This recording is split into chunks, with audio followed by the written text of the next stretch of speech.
नमस्ते, हमारा नाम है अभिषेक और आप देख रहे हैं तक्षशिला विधि टॉक्स। आज हम तक्षशिला विधि टॉक और क्रिटिकल पैट्रियट के जॉइंट प्रोडक्शन के अंदर में इस टॉक शो को ला रहे हैं। So the credit all credit goes to Shakeel sir. और Shakeel sir is like a guru, is like acharya, is like Urdu में क्या बोलते हैं सर गुरु को? I don't know the word in teacher. So he's like that to me because I have learned a lot और मेरी ये जो जर्नी है आज ये उन्हीं की देन है। And so, sir, thank you so much for gracing the channel and giving sparing your time for me. Thank you so much, sir. Thank you, Abhishek ji. I'm grateful to you for this generous introduction. Thank you sir. Sir आज हम बात करना चाहेंगे कि ये जो पाकिस्तान और India का रिलेशनशिप है, which is the core of the topic, इसके जड़ में अच्छे रिलेशंस के न होने की जड़ में कारण क्या क्या है, उसी पे मैं आपसे कुछ प्रश्न पूछना चाहूंगा, क्योंकि कुछ मुझे लगता है कि डिस्ट्रस्ट है, कुछ एक दूसरे को समझ ही नहीं रहे हैं। सो अगर हम प्रॉब्लम ही डायग्नोज सही से नहीं करेंगे तो फिर हम प्रॉब्लम को सॉर्ट आउट कैसे करेंगे? तो मेरा पहला प्रश्न यह है कि पाकिस्तान की जो समस्याएं हैं, जो आज 75 साल में जहां पाकिस्तान दिख रहा है, which is not a healthy sign, इन समस्याओं की जड़ में क्या हिंदुस्तान है? बात यह है कि हमारे यहाँ जो परसेप्शन है ना, वो ये है कि बेसिकली मैंने अपनी बुक में भी ये लिखा, जो हमारी ऑफिशियल हिस्टोरियोग्राफी है, उसका गाइडिंग प्रिंसिपल तो मुझे ऐसे लगता है कि वो है कि Hindus are bad guys, Muslims are good guys. तो अगर आप सोफिस्टिकेशन नहीं रखेंगे, आपकी जो हिस्ट्री बुक्स हैं उनमें कोई नुआंस नहीं होगा, तो फिर आपकी जो एजुकेशन है ना वो बन जाती है इंडोक्ट्रिनेशन और brain washing. It is not enlightenment. और उसमें अगर आप क्रिटिकल थिंकिंग स्किल्स को नहीं रखेंगे, तो फिर आपके जो सिटीजन्स हैं वो बहुत नैरो माइंडेड होंगे, वो इंटरनेशनल मार्केट प्लेस के लिए फिट नहीं होंगे। तो इसी तरह से हमारे यहाँ हिस्ट्री जिस तरह से पढ़ाई गई, तो बहुत सारे लोग तो ओपनली कहते हैं कि भाई in order to maintain itself Pakistan needs hatred. वो बिस्मार्क ने भी कहा था ना, और वो काफी पहले की बात है कि in order to keep your people united you need an enemy. तो वो हमारे जो लोग हैं बहुत सारे, वो अभी तक उसी उसी डिक्टम पे चल रहे हैं कि हमें एक एनिमी की जरूरत है। हालांकि दुनिया बहुत आगे निकल गई है और हम उन कॉन्सेप्ट से हमें बाहर आना चाहिए कि हमें दुश्मन की ज़रूरत है। और जब एक मुल्क बन जाता है तो it becomes its own justification. You don't have to justify it 24/7। और जस्टिफाई भी हम किस वजह से करें कि जी Hindus were bad guys and Muslims were good guys, so we could not live together. भाई उसको अब खत्म कर दो। हमारे एक वो हैं हिस्ट्री के प्रोफेसर हैं डॉक्टर मुबारक अली, वो यही कहते होते हैं कि हमें जो है ना, we should not bog down in 1947, we should look beyond 47। तो ये हमारे यहाँ अनफॉर्चुनेटली नहीं आया रवैया अभी तक कि भाई हमें 47 से आगे भी जाना है। आईए रहमान थे हमारे एक बहुत मशहूर इंटेलेक्चुअल जर्नलिस्ट, वो ह्यूमन राइट्स कमीशन के भी एक सीनियर अहदेदार रहे। वो कहा करते थे कि हमारा एक अखबार है नवाए वक्त, बहुत ही पेट्रियाटिक अखबार है। वो अपने आप को आइडियोलॉजी का चैंपियन समझता है पाकिस्तान की, इसको नजरिया पाकिस्तान कहा जाता है। वो कहा करते थे कि वो 1947 से एक ही इदारिया लिखता आ रहा है, एक ही एडिटोरियल लिखता आ रहा है। तो ये हमारे यहाँ इस तरह के मसाइल हैं जिनकी वजह से हम एक सिक्योरिटी स्टेट बन गए और हम एक वेलफेयर स्टेट की तरफ कोई सफर शुरू ना कर सके। वेलफेयर तो क्या कि हम अपने आप को सेल्फ सस्टेनिंग भी ना कर सके, सेल्फ सफिशिएंट भी ना कर सके। तो ये है एक, और हमें मेरा ख्याल है कि सेल्फ क्रिटिसिज्म की ज़रूरत है, एक खुद एहतसाबी की ज़रूरत है, सेल्फ अकाउंटेबिलिटी, सेल्फ रिफ्लेक्शन, उनकी हमें बहुत शदीद ज़रूरत है। और अगर आप इस तरह की बातें करें तो फिर अनफॉर्चुनेटली पाकिस्तान में बहुत सारे लोग आपको कहेंगे कि यू आर बीइंग अनपेट्रियाटिक। तो इस तरह के मसाइल हमारे यहाँ हैं इंटेलेक्चुअल लेवल पे। तो सर क्या पेट्रियटिज्म पॉसिबल है एक रिलीजियस स्टेट में? Because I guess nationalism, Islam are antithesis to each other और एंटीथेटिकल टू ईच अदर। तो फिर पेट्रियटिज्म की बात कैसे हो सकती है? ये बात हो सकती है कि you are not loyal to the religion, but how can patriotism को एग्जिस्ट विद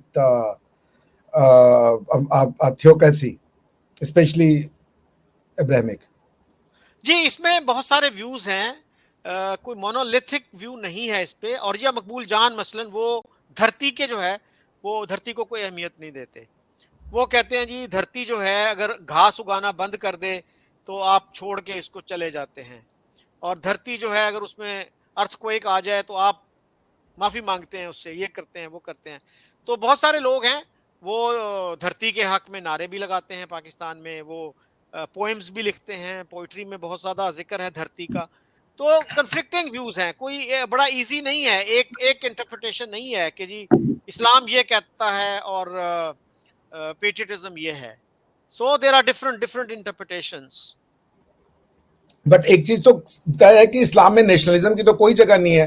हालांकि टू नेशन थ्योरी एक नेशन की, इस्लाम को इटसेल्फ नेशन मानता है मगर बाकी के नेशन को नेशन नहीं मानता।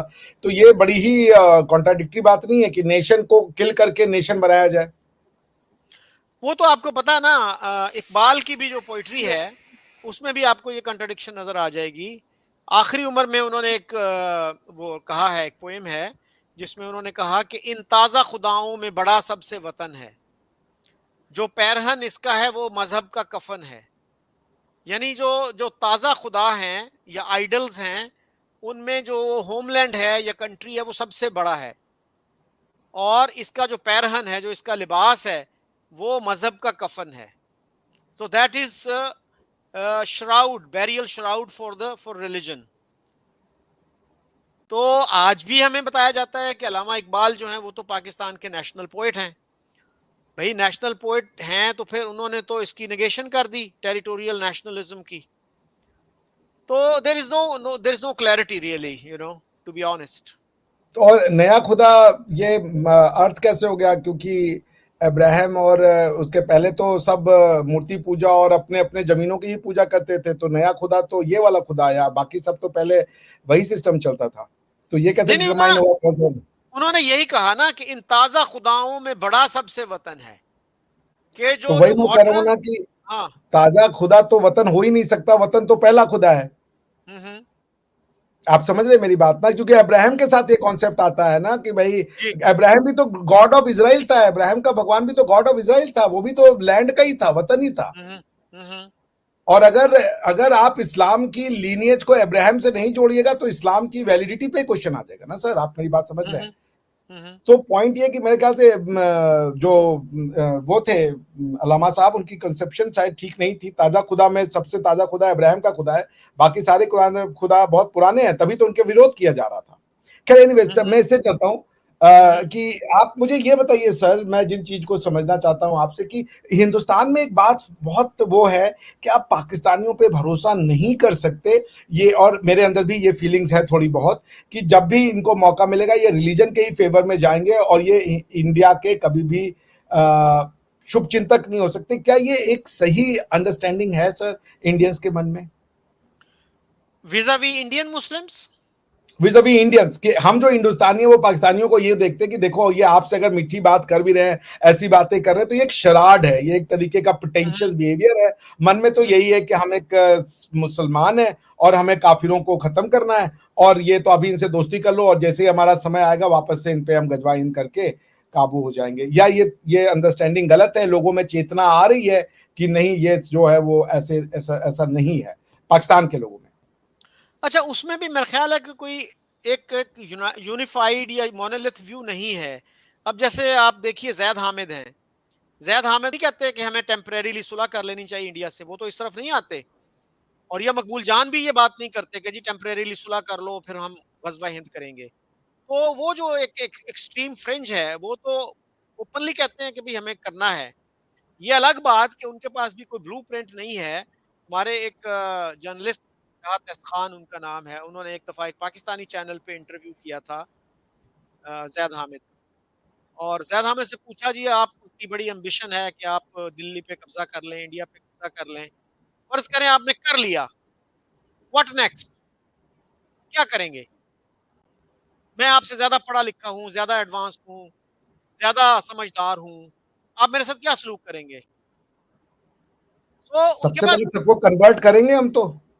तो और कैसे, कितने लोगों को आप कन्वर्ट करेंगे, कैसे करेंगे? सबको सबको मूर्ति पूजा बंद कर देंगे, मंदिरों को बंद कर देंगे, आउटलॉ कर देंगे। नहीं, वही वही ना, वो तो देखिए ना, औरंगज़ेब जैसा हुक्मरान भी नहीं कर सका जो एब्सोल्यूट रूलर था, और ज़ैद हामिद जैसा हुक्मरान कैसे कर सकता है? तो ये तो एक फैंटेसी है, तो let him remain in that fantasy. तो बाकी तो मेरा ख्याल है बाकी डिफरेंट व्यूज़ हैं। जी, बहुत सारे लोग जो हैं जो जो जेन्युइनली चाहते हैं कि भाई इंडिया के साथ रिलेशंस होने चाहिए, अच्छे रिलेशंस होने चाहिए। और कुछ ऐसे भी होंगे जो कहेंगे अच्छा भाई टेम्परेरीली सुलह कर लो, फिर जब हमारे पास ताकत आ जाएगी फिर देखेंगे। So I mean it's a mixed bag, I would honestly say. तो प्रोपोर्शनैलिटी किसकी कितनी है सर, ज्यादा संख्या में कौन है? अभी तो मेरा ख्याल है कि ज्यादातर वही हैं जो चाहते हैं कि इंडिया के साथ जो है वो सुलह नहीं होनी चाहिए, कम से कम जो मेन स्ट्रीम मीडिया में आपको नजर आता है। लेकिन ग्रेजुअली जो है सोशल मीडिया पे इधर उधर आपको एहसास ये मिलता है आपको कि भाई हम पीछे रह गए हैं। फिर हमें ये अब जो है सोशल मीडिया से ये पता चलता है अच्छा जी इंडिया में किस चीज की क्या प्राइस है, हमारे यहाँ क्या प्राइस है, अनियन की प्राइस जो है उसकी क्या है, टमाटर की प्राइस क्या है। तो इस तरह की चीजें सोशल मीडिया में हमारे यहाँ जो लोग वीडियो बनाते हैं रिएक्शन वीडियोस, उसमें बड़े बड़े लोग इस तरह की बातें कर रहे होते हैं। लेकिन फिर वही बात कि कितने परसेंट लोग हैं वो, उस तरह का सर्वे मेरा ख्याल है कोई कोई ऑथेंटिक रिलायबल सर्वे नहीं हुआ। It would be good if some good organisation, some credible organisation conducts a survey like this. अच्छा सर, आपने मुझे एक बार बताया था कि आपकी प्रारंभिक शिक्षा दीक्षा जो है वो ये आपका जो तालीम जो था शुरू का, वो मदरसे में हुआ था, क्या ये सच है? जी जी। तो सर फिर आप ऐसे एकदम सोमरसॉल्ट वोल्टे फेस, ये कैसे हुआ? It was not sudden, it was gradual. Aahista Aahista मैंने वो किया, फिर सोचना शुरू किया मुख्तलिफ इश्यूज पे। तो gradually I I I came to, मतलब अब्रप्ट अगर होता है ना तो वो फिर इतना रिलायबल नहीं होता, यू नो चेंज जो है। अगर ग्रेजुअल हो तो वो मेरे ख्याल में ज्यादा अच्छा होता है। So I gradually move to other other side of the aisle. कई मेरे पाकिस्तानी दोस्त हैं, they do not have extreme love for the religion, but the anti India feeling still persist. तो ये कैसे है कि रिलीजन से लव तो नहीं हो रहा है उनको बहुत ज्यादा, and they are not really in the true sense religious, they are very open, they are very liberal, they are very nice people, but there is a kind of abhorrence, अगर नहीं कहें तो इंडिया के प्रति उतना प्यार नहीं है, इंडिया की सिविलाइजेशनल एक्सेप्टेंस नहीं है। क्यों सर ऐसा? उसमें मेरा ख्याल है कि उनको शायद ये एहसास होता है कि हम अपने सोसाइटी से रिलीजन के हवाले से तो कटे हुए हैं, तो किसी ना किसी हवाले से तो हम जुड़ जाए ना इस मुआशरे के साथ। तो शायद ये भी एक फीलिंग होती है कि भी हम इस मुआशरे से कुछ डिसएग्रीमेंट करते हैं, लेकिन कुछ चीज़ों में हम इस मुआशरे के साथ भी हैं, इस सोसाइटी के साथ भी हैं। तो this this could be the feeling. और फिर ये भी होता है कि जो आपकी इंडोक्ट्रिनेशन होती है वो इम्परसेप्टेबल तरीके से, गैर महसूस तरीके से भी काम करती है। आपको एहसास भी नहीं होता कि आप कितना शदीद नफरत करते हैं किसी से। You you take it as a normal phenomenon. और उसमें यह भी होता है कि आपका चूंकि एक्सपोजर नहीं होता, आप कभी किसी इंडियन से पूरी जिंदगी में मिले नहीं होते, तो इस वजह से वो नफरत जो है वो कायम दायम रहती है। वो कहते हैं ना कि don't introduce me to that person because I want to keep hating him. तो मेरे ख्याल में हेट्रेड का इलाज यही है कि ज्यादा से ज्यादा पीपल टू पीपल कांटेक्ट हो, लोगों को मिलने जुलने का मौका दिया जाए। और सोशल मीडिया ने मेरा ख्याल है कि बड़ी हद तक ये आसान कर दिया है। कर मतलब दिया। आज से 15-20 साल जी पहले सर। जी ये चीज मुमकिन नहीं थी। और ग्रेजुअली मेरा ख्याल है कि बेहतरी आ रही है। कुछ लोग एक्सट्रीमिस्ट भी हैं, लेकिन फिर भी ओवरऑल लोगों का जहन जो है वो खुल रहा है इसकी वजह से। सर मैंने एक बात नोटिस की कि भारत की जो हिस्ट्री की किताबें और पाकिस्तान की हिस्ट्री की किताबें बेसिकली एक तरीके से सेम है, लिटिल चेंजेस। जैसे हमारे यहाँ भी मुगल्स को ही ग्लोरीफाई किया गया, आपके यहाँ भी मुगल्स को ही ग्लोरीफाई किया गया, और मुगल्स को हमारे यहाँ कॉन्स्टिट्यूशनलिस्ट बताया गया, भारत का निर्माता बताया गया, आपके यहाँ भी बताया गया। तो उसकी वजह से एक लोकल पॉपुलेशन के प्रति एक हेट्रेड पाई जाती है यहाँ के कम्युनिस्ट लोगों में, जो ये मानने को तैयार नहीं है कि यहाँ का सिविलाइजेशनल अचीवमेंट कुछ था। They miss no opportunity to defame और डिमीन द इंडियन सिविलाइजेशन। तो आप इसको कैसे देखते हो कि ये जो पाकिस्तान में जो एक एंटी इंडिया कैंपेन चलाई गई, क्या ये सिर्फ रिलीजियस है या इसके रीजंस कुछ और भी हैं?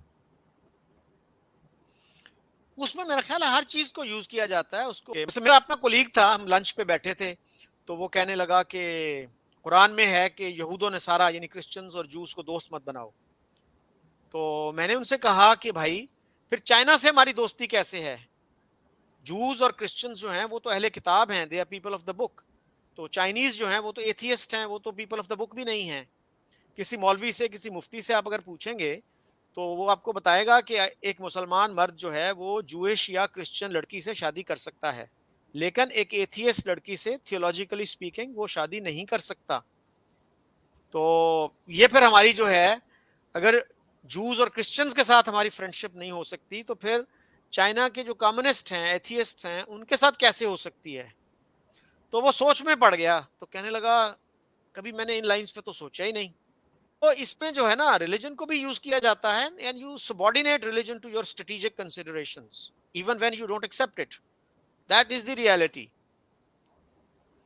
पाकिस्तान के जब बनाने वाले लोग थे, क्या वो सारे रिलीजियस थे? बिकॉज मुझे नहीं लगता कि Mohammad Ali Jinnah was that religious. तो क्या आप समझते हैं कि ये जो एंटी हिंदू नफरत जो वहां डाली गई, ये जिन्ना साहब के समय से डाली गई, या जिन्ना के पहले ही इसको या जिन्ना के बाद में इसको शुरू किया गया एक पर्टिकुलर समय के बाद? ये मेरे ख्याल टेक्स्ट बुक्स है ना, उसमें तो ज्यादा ये 65 की जंग के बाद आई। अच्छा। वो बहुत सारे लोग ये कहेंगे कि the real partition occurred in 1965। उससे पहले ओके। तक काफी रिलैक्स था आना जाना, और जो हिंदू डेटीज हैं उनका जिक्र भी मिल जाता था टेक्स्ट बुक्स में। तो 65 के बाद वो फिल्मों पे बैन लग गया, इंडिया की फिल्में नहीं आ सकती, ये नहीं हो सकता, वो नहीं हो सकता, लोगों का वीजा मुश्किल हो गया। तो उस लिहाज से मेरे ख्याल 65 के बाद जो है ना, जंग के बाद ये ज्यादा हुआ ये ट्रेंड। फिर जियाउल हक ने बहुत ज्यादा किया, भुट्टो साहब ने एक इस्लामिक कॉन्स्टिट्यूशन बनाया जिसमें उन्होंने कहा कि नॉन मुस्लिम्स जो हैं वो प्रेसिडेंट नहीं बन सकते, प्राइम मिनिस्टर नहीं बन सकते। फिर उसको मजीद इंटेंसिफाई किया जनरल जियाउल हक ने। तो it has been going on. उसके बाद फिर थोड़ा सा ट्रेंड शुरू हुआ, वो प्रोफेसर हुदबॉय ने और प्रोफेसर ए एच नैयर ने क्रिटिक शुरू की पाकिस्तानी टेक्स्ट बुक्स की। That started in the 80s। तो वो मेरे ख्याल में अच्छा ट्रेंड है, अब पूरी दुनिया में इस पे बात होती है, अमेरिका से लेके ऑस्ट्रेलिया तक, और बाकी भी दरमियान में इंग्लैंड में बहुत बात होती है इस पे, कि पाकिस्तान की टेक्स्ट बुक्स जो हैं उनमें हिंदूज के खिलाफ या बाकी जो नॉन मुस्लिम्स हैं उनके खिलाफ हेट सिखाई जाती है। तो पाकिस्तान में भी किसी हद तक लोगों में ये रियलाइजेशन है, लेकिन उस पर प्रैक्टिकली उसको दूर करने की तरफ कोई स्टेप अभी नहीं लिया गया, अनफॉर्चुनेटली। आपको मैं एक बड़ी मजेदार बात बताऊं, जब मैं पीएचडी कर रहा था जर्मनी में, तो मेरी एक महिला मित्र थी, वो जर्मन थी। तो वो बता रही थी कि उनके स्कूल टेक्स्ट में उनको भी हिंदुओं के अगेंस्ट में पढ़ाया जाता था, बिकॉज कि जर्मनी में रिलीजन पढ़ाना मैंडेटरी है पब्लिक स्कूल में, as per article 7 of the German basic law. तो ये कॉमन फिनोमिना पाया जाता है जो एंटी हिंदू या जो जिसको आप आइडल वर्शिपर कहते हैं उनके अगेंस्ट में आइकोनोक्लाज्म फेथ जो है वो एक वो रखते हैं, और इसीलिए आपको वेस्ट मीडिया में एक स्पेशल तरीके का एंटी इंडिया कैंपेन देखने को मिलता है। अच्छा सर, मैं आपसे एक बात और जानना चाहूंगा, स्पेशली कि अब जो आपके यहाँ पॉलिटिकल सेटअप आया है और जो आपकी इस्टेब्लिशमेंट है, क्या वो दोनों वाकई में चाहती हैं कि रिलेशनशिप इंडिया से सुधरे, या they are again on not on the same page? अगर और या अगर हैं तो ये टेम्पररीली हैं, there is no meeting of the mind, it is just the meeting of opportunities, कैसे कहेंगे सर आप? देखिए ना, पिछले जो थे ना हमारे आर्मी चीफ जनरल बाजवा, हम्म। उनको तो रियलाइजेशन हो गई थी कि भी पाकिस्तान की इकोनॉमी जो है ना वो इस पोजीशन में नहीं है कि हम इंडिया के साथ कन्फ्रंटेशन जारी रखें। और उसमें शायद एक रोल था उनके अफ्रीका में सर्व करने का भी। I think he had served as a brigadier in in Africa. और उनके जो सीनियर थे वहां पे वो एक इंडियन थे, आई थिंक इंडियन ही थे। Was major general. जी। वो भी बाद में आर्मी चीफ बने और ये भी आर्मी चीफ बने। तो उस एक्सपोजर से, उन मुलाकातों से मेरा ख्याल है कि उनको बड़ी हद तक कुछ ना कुछ रियलाइजेशन हुई।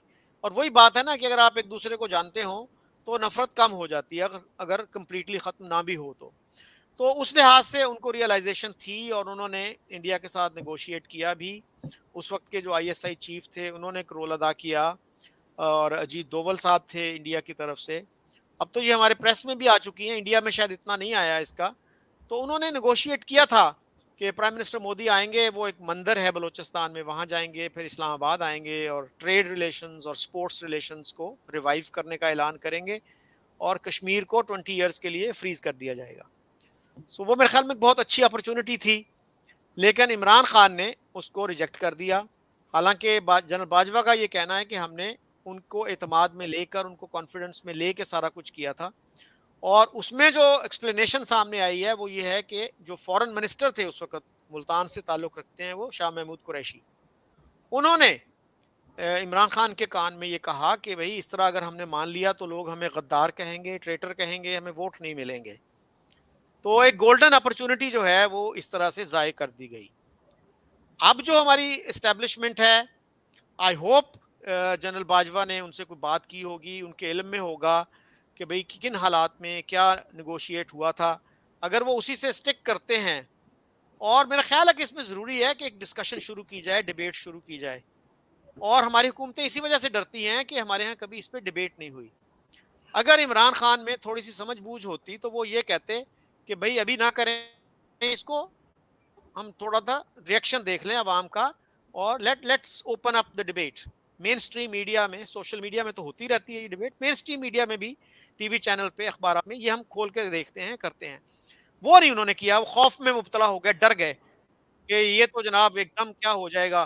तो उस जो है फ़ियर ऑफ द अननोन, अगर उस पे हमारे हुक्मरान काबू पा लें और उस डिबेट को खोल दें 3 महीने के लिए, 4 महीने के लिए, एंड लेट्स सी कि लोगों का क्या है। हो सकता है कि लोगों में उतना एंटी इंडियनिज़्म ना हो जितना हम समझ रहे हैं। तो मेरा ख़्याल है कि उसमें अभी भी एक अपॉर्च्युनिटी तो है। अच्छा सर, एक बात और बताइए, क्या आप, doesn't it sound very naive कि ये प्रोग्राम बन गया होगा given that China uses Pakistan as a tool to keep India busy, ठीक है ना? तो क्या चाइना इसको बड़े आसानी से होने देगा कि इस तरीके का प्रोग्राम हो जाए, मोदी जी आ जाएं, संबंध सुधरने लगे और चीजें नॉर्मलाइज हो जाएं India and Pakistan? Wouldn't that affect Chinese interest? China का रोल कैसे देखते हैं आप? मैंने जो सुना है ना वो तो ये है कि चाइना बहुत अरसे से पाकिस्तान पे ये ज़ोर देता आ रहा है कि आप कंटेंशियस इश्यूज़ को बैक बर्नर पे रख दें and focus on your economy. और 90s का मुझे याद है, 90s में जब नया-नया कू हुआ था मुशर्रफ वाला, तो उस वक़्त के जो प्रेज़िडेंट थे चाइना के वो आए थे and he addressed the senate of Pakistan because the national assembly had been dissolved.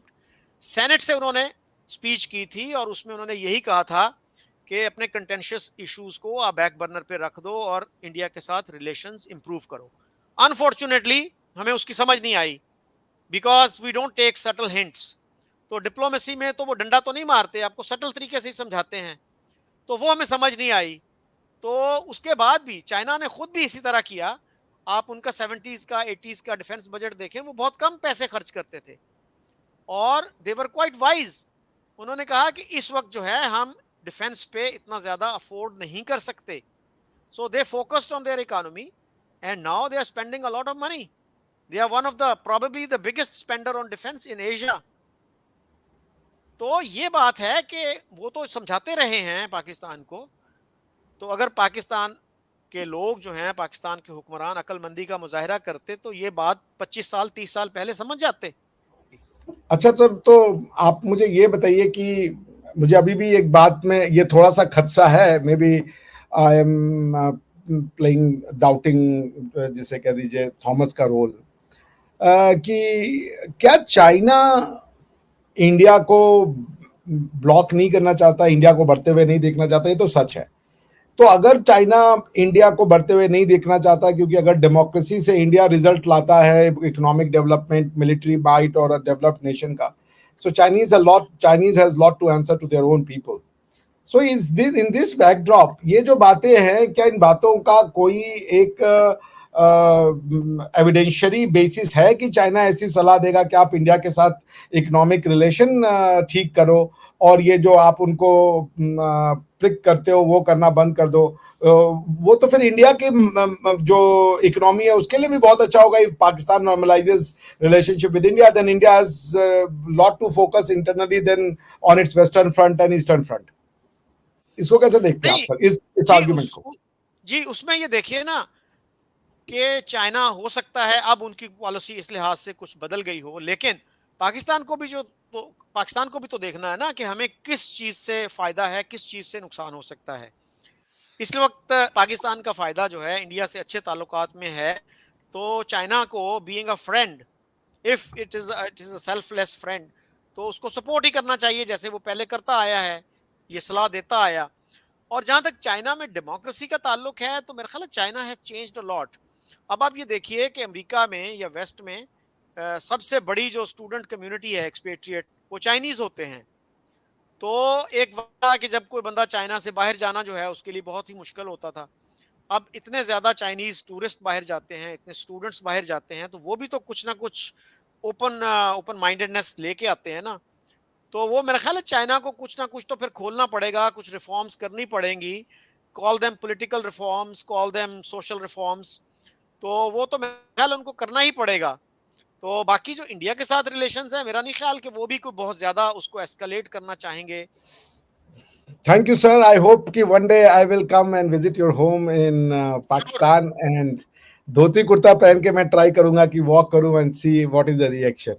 And you are welcome चलें, to Goa, and I thank you. will do everything to hold a talk with the university students so that they can also learn from you. Thank you so much for sparing your thank you. time with us, sir.